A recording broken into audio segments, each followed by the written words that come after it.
dans ce rendez-vous tout à fait particulier. Les jours se suivent, mais ne se ressemblent pas. Il y a des jours où ça marche bien, il y a des jours où ça ne marche pas. Quand cela ne tienne, il ne faut pas baisser les bras, il faut tenir le coup. L'actualité est dominée par divers événements, mesdames, mesdemoiselles et messieurs. La révision de la Constitution continue à faire couler beaucoup d'encre et de salive. Le confrère François Soudan a fait un article où il a parlé du chef de l'État. Il a, pour les infustigés du chef de l'État, pour les autres blanchis.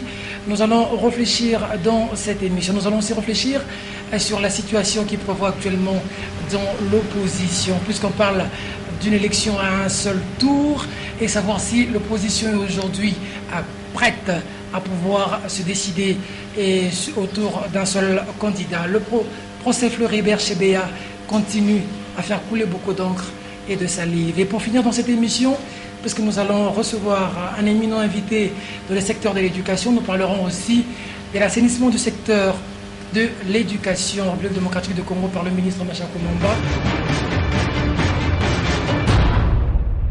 Il est président du Parti du Peuple pour le Progrès du Congo. Il est pasteur, chancelier recteur Ndita Dindita, à qui nous disons bonsoir chancelier. Bonsoir. Comment vous allez chancelier? Je porte bien par la grâce de Dieu et que Dieu soit loué qu'on s'y retrouve. Vous êtes chancelier, vous êtes président du parti. La Constitution a été révisée malgré les contestations de l'opposition. Peut-on considérer ça comme un premier échec de l'opposition? Non, je pense que les derniers sifflets n'est pas encore là. Et l'opposition est en train de jouer 4 cartes à la fois. La première, de se préparer à l'éventualité.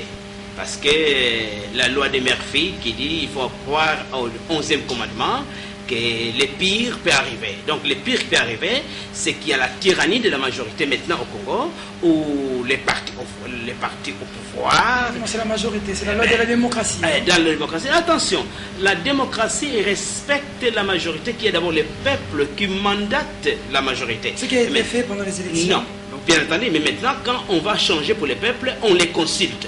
Soit par référendum, on les consulte, mais quand les gens qui sont là décident pour le peuple, sans le peuple, ce n'est plus la démocratie, ce n'est plus la représentation. C'est pas ce que dit la Constitution.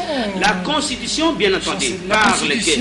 Tout à fait, mais elle ne donne pas une carte blanche pour que la majorité ne voit que les intérêts de la majorité.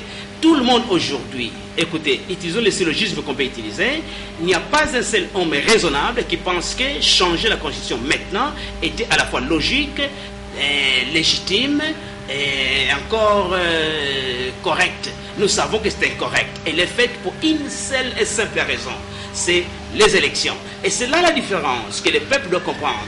Nous sommes à la première année du deuxième cinquantenaire. On n'a pas droit à l'erreur. Et maintenant que nous voyons que la majorité nous amène à l'erreur, nous devons non pas seulement corriger la modernisation, mais on doit corriger les parlements et corriger comment les choses se font dans ces pays. C'est une des raisons que nous autres, nous sommes venus maintenant, nous devons corriger les erreurs qu'on nous amène. On ne peut plus tolérer 5 autres années avec ces gens. Donc, je pense que le peuple va avoir des élections réelles et qui seront des élections sanctions. Qu'est-ce qui vous fait peur pour un tour les élections à un tour? Je disais que ce n'est pas... On a révisé la Constitution pour les élections à un tour. Voilà, si l'opposition est... Le jeu de mots n'est pas là. Ce n'est pas élection à un tour, parce que il y avait toujours un tour. Le deuxième tour était facultatif, il n'y avait pas qu'il y avait la majorité. Donc là-bas, ce n'est pas la chose. Le mot qu'il devait dire, honnêtement, c'était élection à tour unique. Là, c'est deux choses différentes. Alors, élection à tour unique n'est pas mauvaise si le peuple avait la chance de faire déjà la campagne. Aujourd'hui, nous savons que le PPRD et le AMP est en campagne. Il n'y a pas très longtemps sur boulevard, sur 14e rue, il y avait une pluie de gens. Quand vous regardez la télévision, mais vous comprenez que c'est la campagne. Si campagne par définition, c'est aller se présenter vers le peuple. Alors maintenant, nous savons